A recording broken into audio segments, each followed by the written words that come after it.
Good morning, Professor Sawyer. How nice to see you. Thank you for seeing me, Mr. Chairperson. There is something very important I need to discuss with you. I want to be promoted. The standard for promotion in this department is 2 monographs. You have only published 1 book. As you know, I have an extensive record of publication beyond my book, including articles, editions, and a collection of essays. I have also spent most of the past decade building a program that did not exist on this campus before. The program has brought distinction to the university and serves a population of students that desperately needed it. I want to be promoted. As I said, the standard for promotion in this department is 2 monographs. You have only published 1 book. Over the past 4.5 years, I have also designed, written, and maintained a substantive work of creative nonfiction, a blog, which has hundreds of readers. I want to be promoted. I have read your blog, Louise. It is charming. But it is self-published on the non-peer-reviewed internet. Perhaps I should have been more specific. The standard for promotion in this department is 2 peer-reviewed scholarly books. In print. On paper. With hyperbolic blurbs by leading scholars in the field. As I said, my blog is a work of creative nonfiction.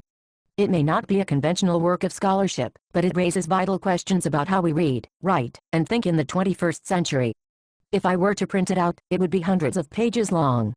I want to be promoted. We did not hire you to be a creative writer. You are a professor of literature. Traditional academic publishing is dying. The humanities are in peril. You should be grateful for any effort to communicate what we do to a broader audience.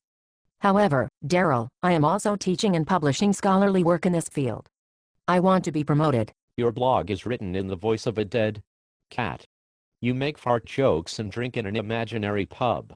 How can you expect anyone to take you seriously? Jonathan Swift once wrote an essay proposing that the impoverished Irish sell off their children as food for the rich of England.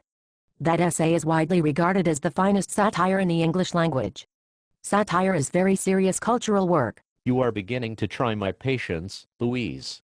I have explained repeatedly that the standard for promotion in this department is 2 scholarly monographs. And you are making me want to strangle you with your bow tie.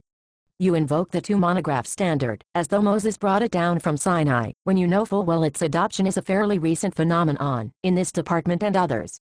For heaven's sake, Daryl, as late as 1969, more than a third of American professors did not even have a PhD. That was then, Louise. This is now.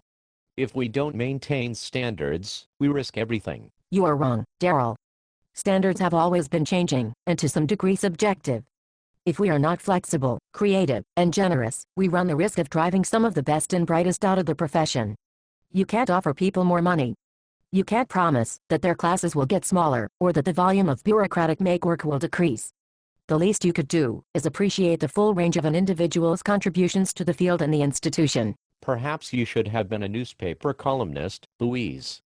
Popping off in public seems to suit you. And perhaps you should have been a shoe salesman, Daryl. Just remember, one size does not fit all. I think we are finished here, Professor Sawyer. Come see me again when you have a book contract. The trees of the world hate you, Mr. Chairperson, and right now so do I. Good day.